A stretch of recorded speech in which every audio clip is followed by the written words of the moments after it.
확신한 일에 거하라. 너는 내가 누구에게서 배운 것을 알며 또 어려서부터 성경을 알았나니 성경은 능히 너로 하여금 그리스도 예수 안에 있는 믿음으로 말미암아 구원에 이르는 지혜가 있게 하느니라. 모든 성경은 하나님의 감동으로 된 것으로 교훈과 책망과 바르게 함과 의로 교육하기에 유익하니 이는 하나님의 사람으로 온전하게 하며 모든 선한 일을 행할 능력을 갖추게 하려 함이라. 아멘. 하나님, 이 무더운 여름 가운데서도 많은 아이들과 우리 선생님들 하나님의 말씀을 배우고 깨우치며 하나님 앞에 기쁨으로 찬양하며 경배함으로 나아가게 하여 주시니 감사를 드립니다. 우리 교회에 장래가 있게 하여 주시고 소망이 있게 하여 주심을 감사를 드립니다. 우리의 아이들이 진리의 말씀 가운데 믿음이 든든히 세워져 가며 말씀의 양식을 먹고 건강하게 자라가고 말씀이 그들의 마음에 심겨져서 30배, 60배, 100배의 결실 맺어 주님께서 오실 그때에 하나님께 드릴 예물 가득 안고 하나님 앞에 기쁨으로 나아가며 하나님께 칭찬받는 그런 믿음의 아이들이 자라나는 교회 되게 하여 주시옵소서. 이 시간 우리가 함께 말씀을 나눕니다. 말씀 가운데 참된 진리이신 주님의 음성을 듣게 하시고 그 말씀으로 우리의 심령이 새로워지게 하여 주시옵소서. 감사드리며 예수님 이름으로 기도드리옵나이다. 아멘. 샬롬. 지금 우리 교회는 여름 성경학교와 수련회로 한창입니다.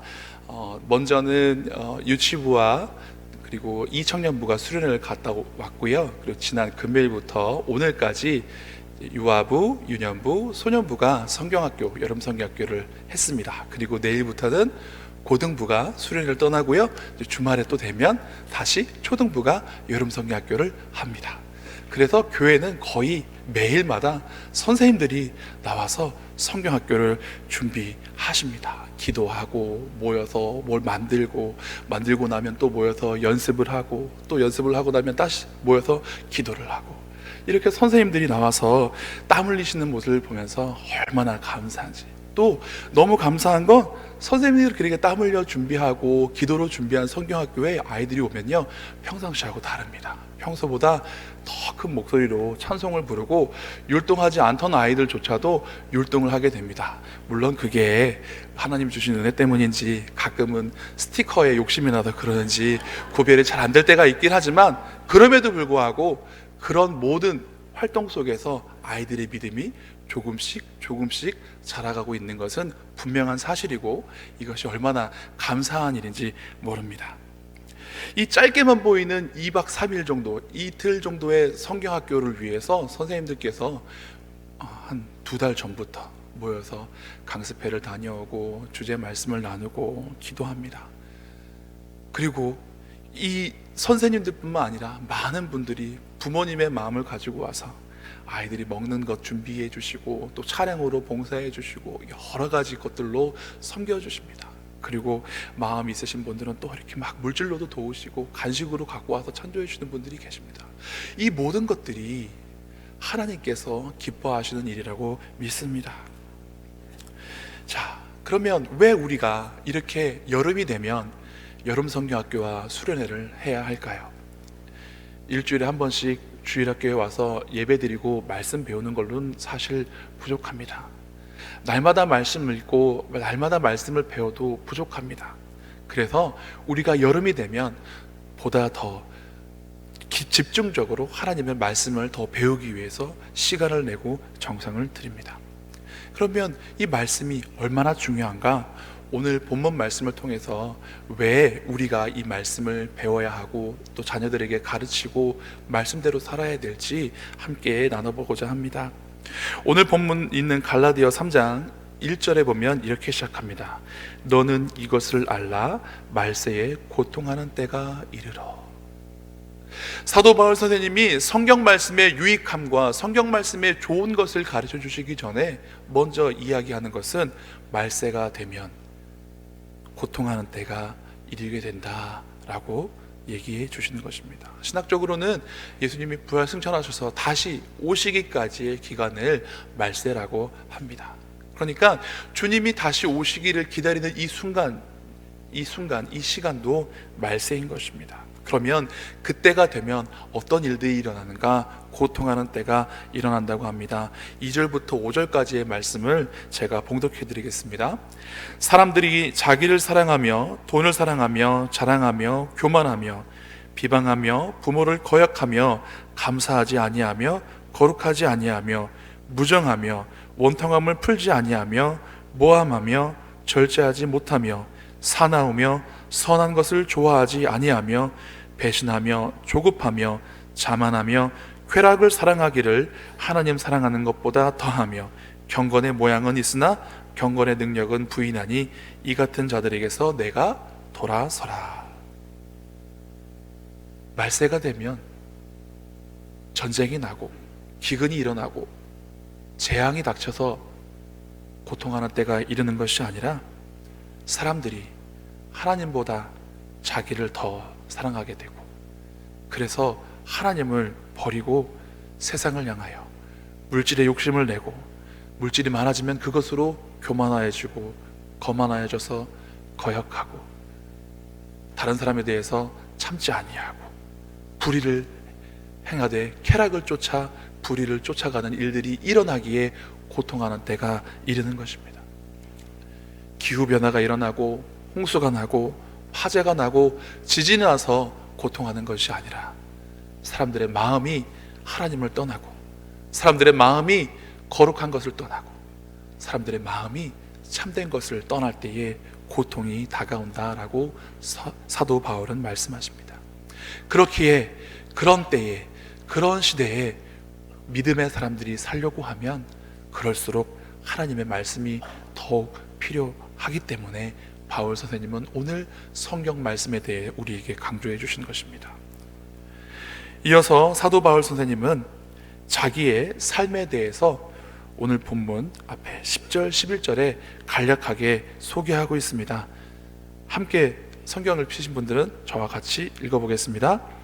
나의 교훈과 행실과 의향과 믿음과 오래 참음과 사랑과 인내와 박해를 받음과 고난과 또한 안디옥과 이고니온과 루스드라에서 당한 일과 어떠한 박해를 받은 것을 내가 과연 보고 알았거니와 주께서 이 모든 것 가운데서 나를 건지셨느니라. 아멘.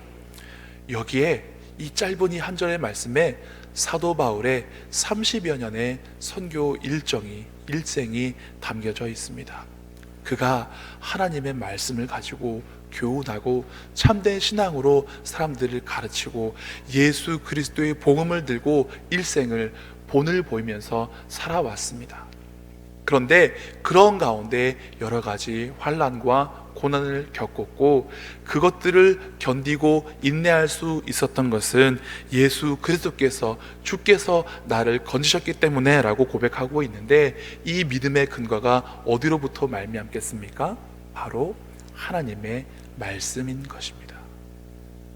말세에 고통하는 때가 이르기 때문에 하나님의 말씀이 필요하고, 내가 30여 년의 선교 일정을 이렇게 살아보니 하나님의 말씀이 절실히 필요하기에 이제 자기의 뒤를 이어서 에베소 교회를 담당한 디모데가 하나님의 말씀 가운데 잘 서기를 바라는 마음으로 권면하는 것입니다.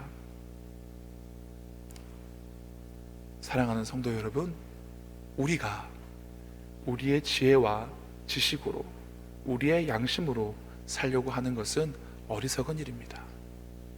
바울과 같이 하나님의 맡겨주신 사명을 감당하려고 하면, 또 하나님께서 내게 주신 사명을 깨달으려고 하면, 또 나의 삶을 하나님 앞에 거룩하게 구별하여 드려서 살려고 하면 하나님의 말씀을 가까이 해야 합니다. 말씀을 먹으면서 우리가 살아야 하는 것입니다. 또한 바울 선생님은 12절 말씀에 이런 이유로 우리가 말씀을 가깝게 해야 된다고 이야기합니다. 12절 말씀을 함께 봉독하겠습니다. 무릇 그리스도 예수 안에서 경건하게 하고자 사는 자는 박해를 받으니라. 아멘. 우리는 그리스도 예수 안에서 어떻게 살기를 바라는 사람입니까? 경건하게 살기를 바라는 사람입니다. 하나님께서 세상의 많은 사람들 가운데서 저와 여러분들을 택하시고 부르셔서 그분의 자녀 삼으시고 그분의 소유 삼으셨습니다. 그래서 우리는 하나님을 닮아가야 합니다. 자녀가 부모를 닮는 것이 당연하기 때문에 그렇습니다. 우리는 근본적으로는 죄인이지만 하나님이 예수 그리스도의 보혈로서 우리의 죄를 용서하시고 양자의 영을 받아서 우리가 하나님을 아바 아버지라 부를 수 있게 되었기 때문에 이제 그리스도의 장성한 분량까지 신앙이 자라가야 하고 또 하나님을 닮아가야 하는 것입니다. 그래서 하나님을 닮아가고 거룩한 삶을 살고자 하면 우리가 가까이 해야 하는 것이 있는데 그것은 바로 하나님의 말씀입니다. 그래서 이것을 우리가 알기에 이 말씀을, 이 귀한 말씀을 우리 자녀들에게 열심히 전하고자 여름 성경학교 하고 수련회 하는 것입니다. 우리 자녀들이 어려서부터 말씀을 배워야겠습니다. 왜냐하면 그들이 하나님의 자녀로서 거룩하게 살고자 하면 말씀이 필요하기 때문에 그렇습니다. 환난 가운데서도 믿음을 지키려고 하면 말씀의 검이 필요하기 때문에 그렇습니다. 바울은 성경의 예언과 자기의 삶과 미래를 바라봤을 때 하나님의 말씀의 소중함을 알았기에 아들처럼 여기는 디모데가 그리스도의 몸된 교회인 에베소 교회를 섬길 때에 이 말씀을 가지고 인내하며 이 말씀을 베풀고 나누며 살기를 바라였습니다.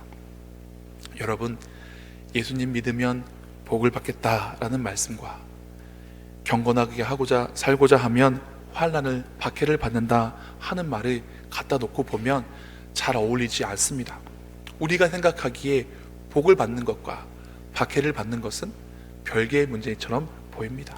그러나 시험을 앞두고 인내하고 열심히 공부하는 학생이 나중에 좋은 성적으로 기쁨을 누리는 것처럼 이 무더운 날씨에도 농부가 밖에서 김매기하고 자기의 작물을 잘 돌봐야 추수의 때 기쁨으로 추수할 수 있는 것처럼 그리스도인으로서 하나님 앞에 온전한 신앙으로 경건한 신앙으로 살려고 하면 고난과 어려움이 있는 것은 당연한 것입니다. 오히려 그것을 인하여서 우리의 믿음이 보다 더 귀하고 값지게 되는 것입니다. 수고한 사람이 상을 받아 누리는 것이 당연한 것입니다. 그래서 이렇게 우리가 경건한 삶을 살고자 할 때 필요한 것이 무엇이라고요? 하나님의 말씀입니다. 왜냐하면 하나님의 사람이 경건하게 하고자 하는 삶이 무엇인지 알게 해주시는 것이 이 하나님의 말씀이기 때문에 그렇습니다. 14절 15절 말씀을 함께 읽어보겠습니다.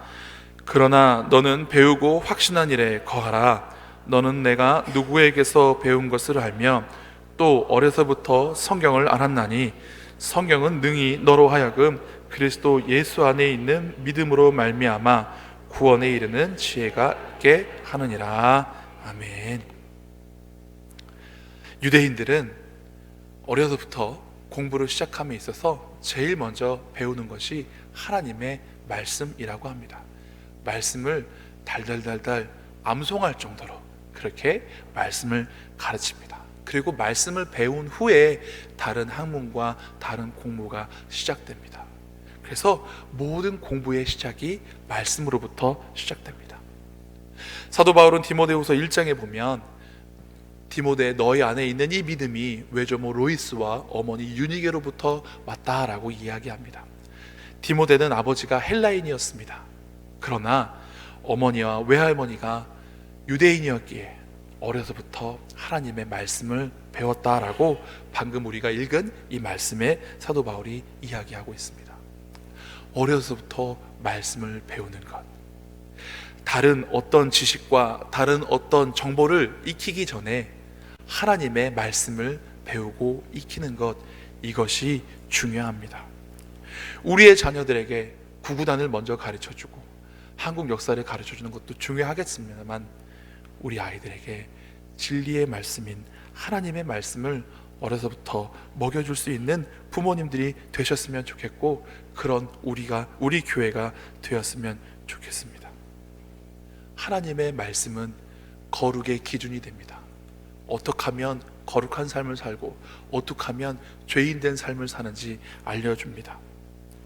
보통은 좋은 것만 쓰려고 하는 것이 사람의 심리입니다. 그러나 성경은 하나님을 잘 믿던 사울 임금님이 나중에 교만하여져서 하나님 앞에 불순종한 이야기도 적어 놓습니다. 때로는 인생 전체를 죄인으로 살다가 십자가에서 바로 죽기 직전에 예수님을 만나서 의로운 사람으로 된 삶의 변화된 삶도 보여줍니다. 혹은 사무엘이나 다니엘처럼 처음부터 끝까지 올바른 믿음을 잘 지켜나간 사람의 이야기도 기록해 두었습니다. 이것은 성경이 우리로 하여금 거룩한 삶을 사는 사람이 어떤 삶을 사는 사람인지 가르쳐 주시고 훈계해 주시기 위함입니다. 그러므로 우리가 하나님 앞에서 거룩하게 살고자 한다면 하나님의 말씀을 읽으면서 이 사람은 어떻게 하나님 앞에 온전한 믿음을 지켰는지, 또 어떤 사람은 왜 그 좋은 믿음을, 그 경건을 어떤 유혹으로, 어떤 문제로 잃어버리게 되었는지, 또 지금은 내가 많이 부족하고 연약하지만 이후에 어떻게 나의 삶이 거룩하게 변화하게 해서 하나님께 온전히 드릴 수 있을지, 이런 것들을 알게 하고 깨닫게 하고 실천하게 하는 것입니다. 그런데 이 말씀을 배우려고 하면 가장 유익한 시기가 바로 어린 시기입니다. 나중에 커서 성경 말씀을 읽으면 아마 여러분들은 성경 읽을 때마다, 페이지를 넘길 때마다 정말로 홍수가 나서 다 땅이 산까지 잠기게 되었을까 하고 의심하게 될 것입니다. 또 몇 장을 읽다 보면 정말로 바람이 불면 바다가 걸러져서 60만 명이나 되는 그 장정들이 다 건널 수 있을까 하고 의심하게 됩니다. 또 성경을 막 읽다 보면 정말로 법궤가 이렇게 어깨를 맨 제사장들이 요단강물에 발을 넣었더니 물이 넘쳐서 이렇게 쌓였을까 하고 의심하게 됩니다. 정말로 베드로가 밤새 물고기를 한 마리도 못 잡았는데 예수님 말씀에 한번 그물을 던졌더니 이렇게 됐을까 하고 의심하게 됩니다. 그런데 제가 유치부, 초등부, 소년부, 아기학교 여러 성경학교를 거치면서 하나님의 말씀을 나눠봤는데요, 이것들에 대해서 의심하는 아이를 한 번도 본 적이 없습니다. 오히려 재밌게 듣습니다. 와, 바다가 갈라졌어요 하고 신기해합니다. 와 하고 외쳤더니 여리고 성이 무너졌어요. 그러면 애들도 와 하고 신나합니다. 삭개오가 나무 위에 올라갔어요 하고 다 웃습니다. 설마 삭개오가 올라갔겠어 하는 아이가 한 명도 없습니다. 다들 말씀을 있는 그대로 받습니다. 어떻게 보면 우리 아이들이 우리보다 더 좋은 믿음을 갖고 있는 것 같습니다. 그런데 이것은 성경을 배우는 그 대상인 학생이 그 연령에 다다랐을 때 이렇게 생길 수 있는 특징입니다. 예를 들면 우리 초등학생보다 더 어린 아이들, 유아부와 유치부 아이들은 제임스 파울러라는 그 기독교 교육학자가 있습니다. 신앙 발달 이론을 자기 자녀들이나 교회 학교의 아이들을 보면서 이렇게 연구하고 발표를 했는데요, 유아부와 유치부 아이들의 신앙은요, 투사적, 직관적 신앙 단계라고 합니다. 그러니까 선생님이 하고 기도하면 기도는 이렇게 하는 거구나. 왜 눈 감고 기도해야 돼요? 왜 손 모으고 기도해야 돼요? 물어보지 않습니다. 예배 드릴 때 부모님께서 경건한 모습으로 이렇게 예배에 집중해서 예배 드리면 아이들은 왜 예배에 그렇게 드려야 되냐고 묻지 않습니다. 이 시기의 아이들은 자기가 보는 그대로 따라가고 닮아가게 되어 있습니다.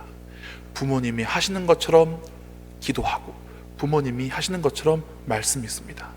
그러니 찬송가에 귀하고 귀하다 우리 어머니가 들려주시던 재미있게 듣던 말 이 책 중에 있으니 성경말 사랑합니다 하고 고백하게 되는 것입니다. 어렸을 때 부모님이 예수님의 십자가 사건을 읽으면서 눈물 흘리는 것 내가 지금까지 기억합니다. 다니엘의 이야기도 내가 기억합니다. 그것은 유아와 유치부 시기의 아이들이 부모님의 믿음을 그대로 본받고 그대로 따르기 때문에 그렇습니다.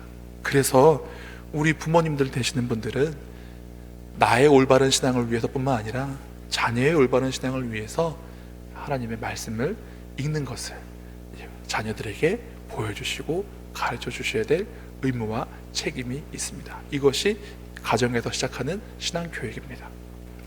그리고 좀 더 자라서 우리 아이들이 7세에서 12세, 만 7세에서 12세 정도의 아이들이 되면 이때는 신화적, 문자적 신앙의 발달 단계라고 해서 하나님의 말씀을 정말로 의심 없이 다 스펀지가 물을 빨아듯이 쫙 빨아들이는 시기가 이 시기가 된다고 합니다. 교회에 다니지 않는 친구들은 포켓몬스터가 진짜 있는 것처럼 마징가제트와 태권브이가 싸우면 누가 이기느니 이런 것들이 중요한 걸 이야기할 때 교회 다니는 아이들은 여기 하나님의 말씀을 정말로 진리인 것처럼 의심하지 않고 다 받아들입니다. 그래서 우리가 이 시기에 집중적으로 하나님의 말씀을 우리 자녀들에게 가르쳐 주는 것입니다. 이렇게 신앙교육에 있어서 중요한 책인 성경 말씀은 얼마나 놀라운 책인지 모릅니다. 여러분, 이렇게 보면은 성경이 책 한 권으로 되어 있는 것 같지만 사실은 크게 두 권으로 나뉘죠. 어떻게 나뉩니까? 구약과 신약으로 나뉩니다. 구약 39권, 신약 27권으로 나뉩니다. 모세오경을 모세가 쓴 걸로 하면 대략 주전 1500년경에 처음 책이 쓰여졌습니다.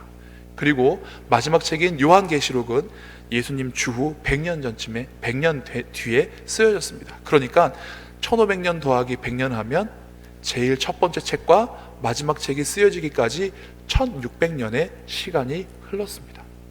첫 번째 책은 이집트에 나가서 광야로, 그리고 갈릴리 지방으로, 이스라엘 땅으로 그렇게 여정이 있습니다. 마지막 책은 반모섬에서 요한이 환상 중에 하나님의 나라를 보고 썼습니다. 성경의 저자도 다양합니다. 다윗과 솔로몬과 같은 임금님들도 성경을 썼습니다. 드고아의 목자였던 아모스도 성경을 썼습니다. 세리였던 마태도 성경을 썼습니다. 어부였던 베드로도 성경을 썼습니다. 대략 저자가 40명입니다. 40명의 저자가 세 가지 언어, 히브리어, 헬라어, 아람어로, 또 1600년의 시차를 두고 성경을 썼습니다.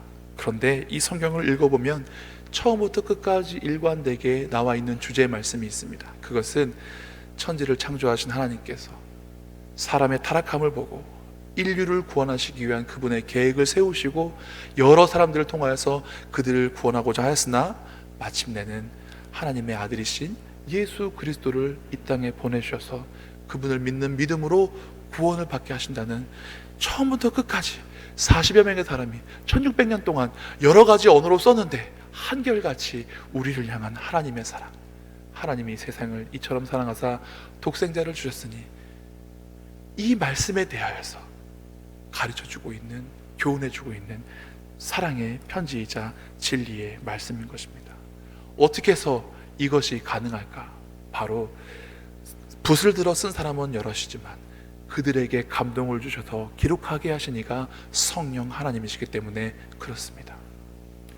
하나님께서는 우리에게 이 말씀을 주실 때에 성령의 감동하심으로 기록하게 하셨습니다. 그래서 이 성경은 일관되게 진리의 말씀을 포함하고 있습니다. 이 말씀이 어떤 유익이 있는가? 사도 바울은 우리에게 다시 한번 말씀해 주십니다. 우리 16절 17절 말씀 같이 한번 읽겠습니다. 모든 성경은 하나님의 감동으로 된 것으로 교훈과 책망과 바르게 함과 의로 교육하기에 유익하니 이는 하나님의 사람으로 온전하게 하며 모든 선한 일을 행할 능력을 갖추게 하려 함이라. 아멘. 성경의 유익성과 성경을 통한 교육의 목적이 여기에 이 한 말씀에 나와 있습니다. 성경은 어떤 것이 유익한가? 교훈과 책망과 바르게 함과 의로 교육하기에 유익하다라고 말씀하십니다. 우리 교회에서 자라나는 아이들이 바르게 자라가야지 않겠습니까? 의롭게 자라가야 하지 않겠습니까? 세상의 다른 지식들, 세상의 다른 정보들은 잘못 사용하면 악한 길로 가게 됩니다.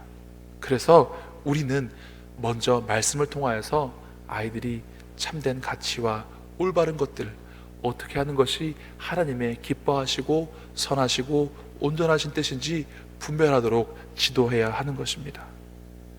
근데 성경이 이렇게 의와 교훈과 책망과 바르게 함, 유익하다라고 하니 우리가 성경을 더 많이 가르쳐야 하지 않겠습니까?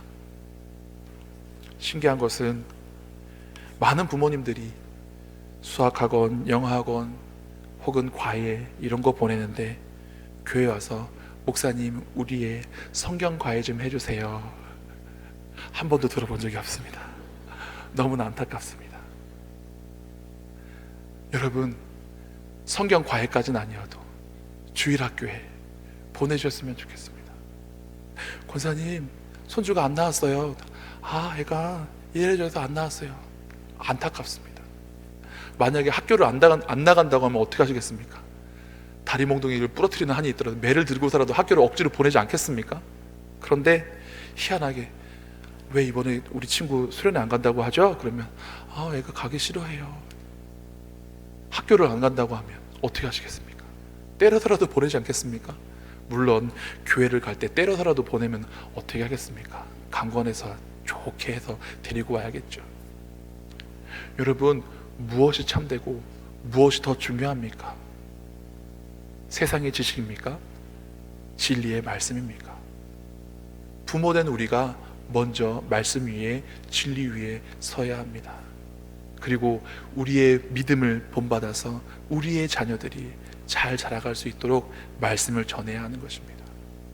바울 선생님은 영적인 아들처럼 여기는 디모데에게 자기 스스로가 본이 되었습니다. 그리고 디모데야, 네가 어려서부터 배우니 하나님의 말씀 그것이 참되니 다시금 그것을 더듬어 새롭게 하고 그것을 더욱더 든든히 해서 너의 연소함이 업신여기지 않도록 에베소 교회를 섬기는데 그것이 능력이 되도록 그것을 잘 붙잡고 잘 서라 라고 이야기해 주시는 것입니다.